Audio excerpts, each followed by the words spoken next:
Përshëndetje Buran, mirë se keni ardhur në sot intervistën. Çfarë mund të thoni diçka për karrierën tuaj? Në fakt u bën gati 26 vite që merrem profesionalisht me këtë profesion të shkëlqyer dhe toja me artin. Është një profesion i cili na plotson, jo vetëm neve krijuesve figurativ, por do toja luan një rol shumë të rëndësishëm edukativ edhe te fëmijët, edhe te artdashësit. Pra, në farë mënyrë është një lloj gërshetimi i jashtëzakonshëm, pa të cilët, sidomos me publikun, pa publik nuk do të vepronim ne si krijues, nuk do të bënim vepra arti nëse nuk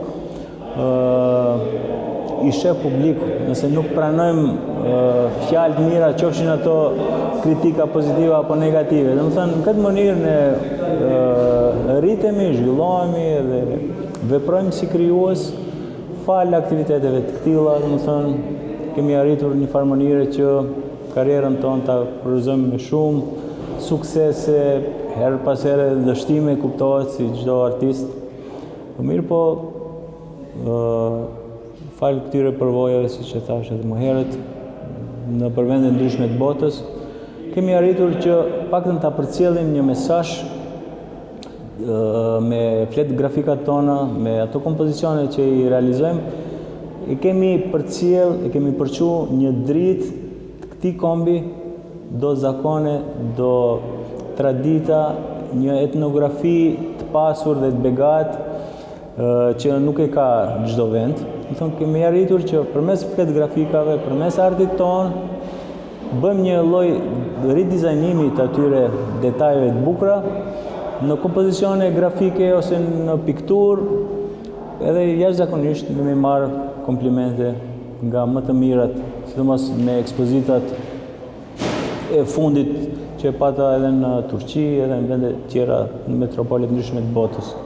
Kështu që gjitha këto detaje, gjitha këto komplimente, sidomos në për këto ekspozita, na bëjnë të ndihemi më mirë edhe na japin një elan, një fuqi tjetër që të krijojmë, të vazhdojmë punën, jo vetëm si krijues, por edhe me organizime të këtilla, që, si më thënë, ta plotësojmë një lloj bashllëku që disa vende, disa qytete që i llogarisim sikur janë periferi.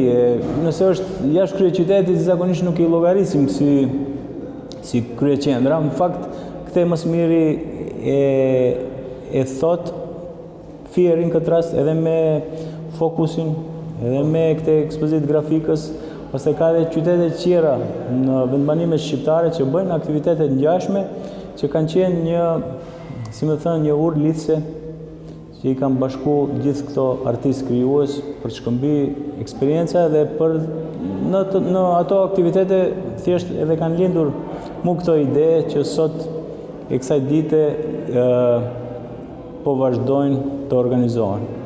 Kështu që gjitha ajo krijimtari, siç e thash edhe më herët, kanë ndikuar pozitivisht në personalitetin tim.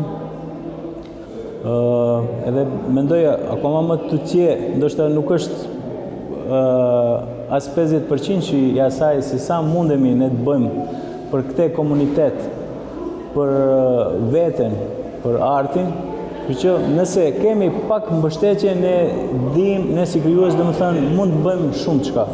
Po paramendoni sikur të kemi më tepër mbështetje sikur në vendet tjera europiane që kanë artistët si përkraje institucionale.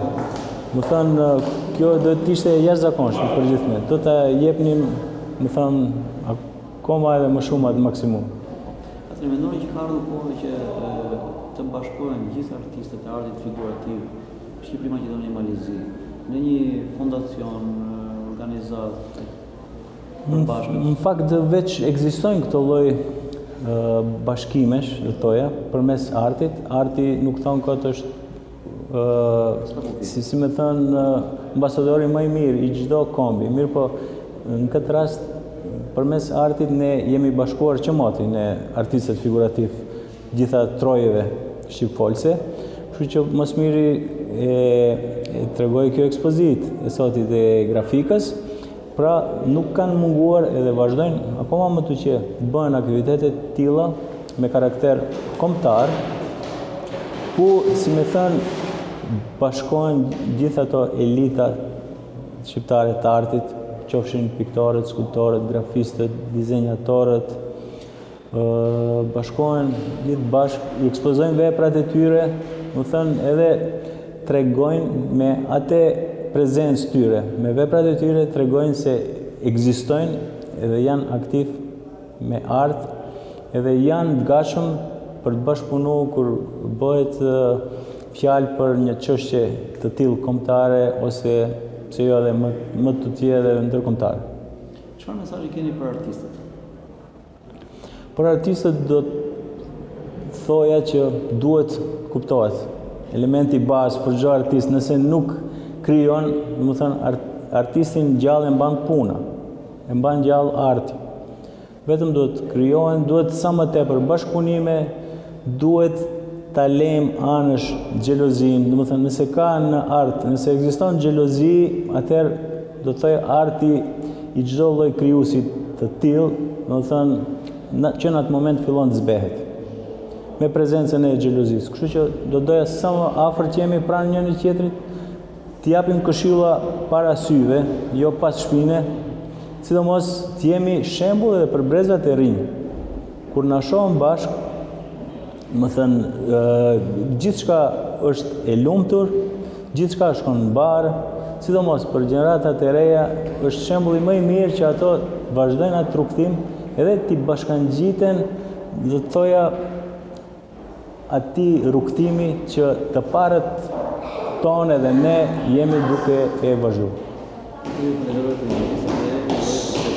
Shumë faleminderit edhe juve, shëndet dhe mbarësi.